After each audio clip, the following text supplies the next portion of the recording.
All right, so Netflix just dropped their Q4 earnings call. Wow. And a lot to unpack. I mean, Yeah. subscriber growth, the ad strategy, live sports, video game. Mm-hmm.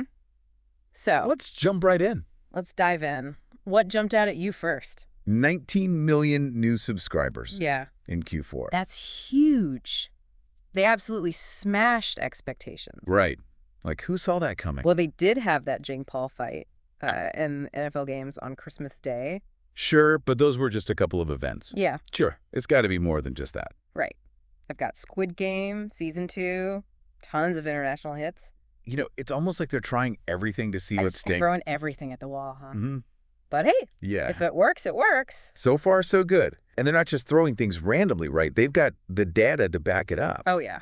Their data game is strong. They know what their audience wants. Global audience at this point. Yeah, and they're delivering content that resonates across all these different cultures. Okay, so that explains the subscriber boom. But what about their ad strategy? That's a whole other beast. Right. Over 55% of new signups are going for the ad-supported plan. More than half. Wow.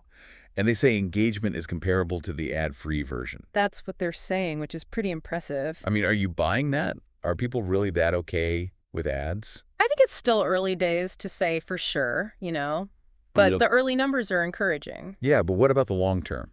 Will those ads eventually drive people away? It's possible. And what about that whole thing with them launching their own ad tech platform? Yeah, that's interesting.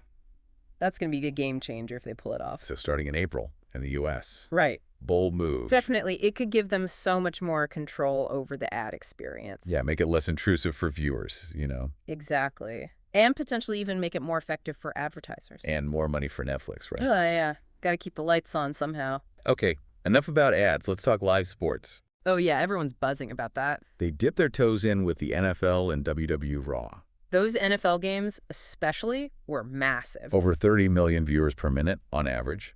So why not just go all in on sports? They're being cautious, for now at least. Why? Well, securing full season rights is expensive. Of course. And Netflix wants to make sure any deal they make actually benefits them. Makes sense. They're not just going to throw money around. Testing the waters, being strategic. Yeah, exactly. All right, moving on to their bread and butter. Movies. Carry On was a smash hit. Over 313 million viewing hours in less than 2 months, Crazy. And they did that without a theatrical release. which is a huge statement. Yeah, they're showing they can make blockbusters without relying on theaters. And remember all the social media buzz around Carry On. Oh, yeah, it even sparked that whole debate about whether it's a Christmas movie. Exactly. It became a cultural phenomenon. But hold on a second. What about those Narnia films getting an IMAX release in 2026? Ah, good point. That's a bit of a departure from their usual strategy. So maybe it's a one-off thing. Yeah, it sounds more like a specific release strategy for those films, not a complete change in direction. Okay, so they're flexible, Definitely. but they also seem pretty confident about raising prices. They've already done it in some markets, Right. and they've hinted at more hikes to come. So they're betting on their content being worth the extra cost. It's like their philosophy is give them great content, then ask them to pay a bit more. Fair enough. And they do have a killer lineup for 2025. Yeah, tons of new releases and returning favorites. But what about engagement? Some reports say it's plateauing.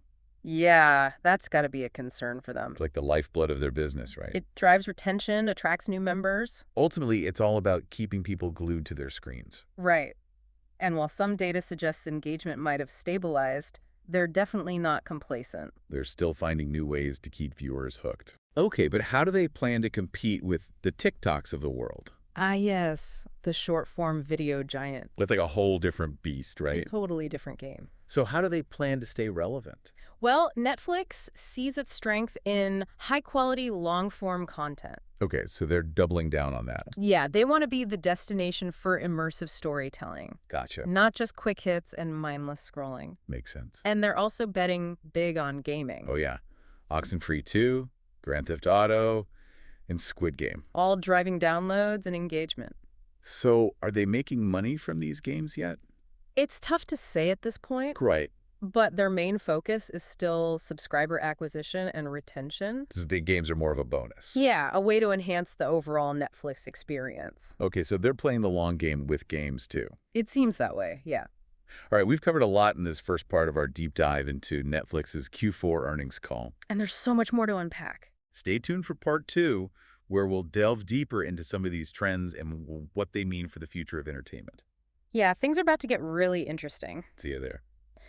So, we talked about all the cool stuff Netflix is doing. Yeah, they're on a roll.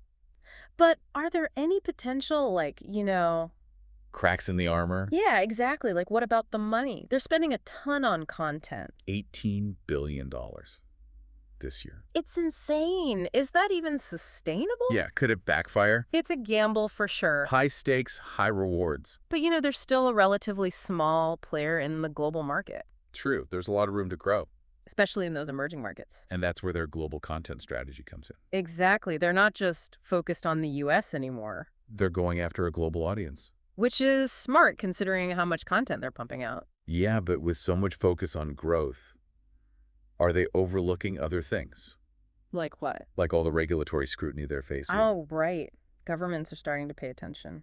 Different countries, different rules. Censorship, data privacy, it's a minefield. So it's not just about making great shows anymore. Nope. They have to navigate all these legal and cultural hurdles. That whole new ballgame.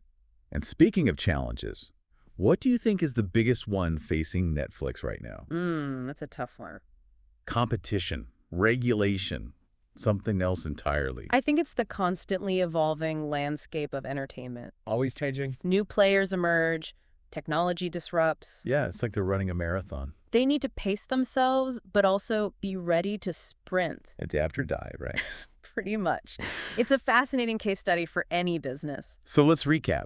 Netflix is killing it in a lot of ways. Subscriber growth, ads, live sports, gaming. They're pushing boundaries, taking risks, But they're also facing some serious challenges. competition, costs, regulations, It's a high-stakes game, but they're not afraid to play it. and they've already changed the entertainment industry in a major way. No doubt about it. So the question is, will they continue to dominate? Only time will tell. And that brings us to the final part of our deep dive Where we'll explore the long-term impact of Netflix's strategy. and what it all means for the future of entertainment. Stay tuned. So we've talked about the subscriber numbers and the ads and live sports and the gaming. A lot of moving pieces. And I think there's a theme here. What's that?